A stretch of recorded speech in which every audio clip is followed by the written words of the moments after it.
அதுக்கான எக்ஸாம்பிள் இன்னும் ஒரு ஃபியூ செகண்ட்ஸில் நான் உங்களுக்கு கொடுத்துட்றேன்.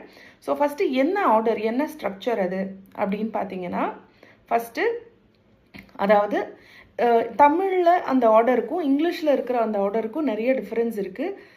இதை டீட்டெயிலாக நம்ம இன்னொரு வீடியோவில் பார்ப்போம். இன்றைக்கி சிம்பிள் ஸ்ட்ரக்சர் மட்டும் பார்த்துடலாம். அதாவது செயலை செய்தவர் முதல்ல வரணும். அந்த செயலை செஞ்சவர் நீங்களாக இருந்தீங்கன்னா ஐ அப்படிங்கிறது தான் முதல்ல வரும். ஓகேங்களா? அதுக்கப்புறம் நீங்கள் செஞ்ச செயல். ஓகேங்களா? நீங்கள் என்ன பண்ணீங்க? ஐ கோ. ஐஎன்ஜி மட்டும் இப்போதைக்கு போடாதீங்க. ஏன் போடக்கூடாது அப்படிங்கிறது நெக்ஸ்ட் ப்ராக்டிஸ் சீரீஸ் வீடியோவில் சொல்கிறேன்.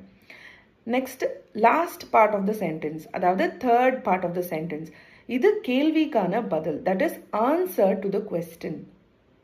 இந்த லாஜிக் அப்படிங்கிறது will help you to speak correctly in every time. ஒவ்வொரு தடவை நீங்கள் பேசும்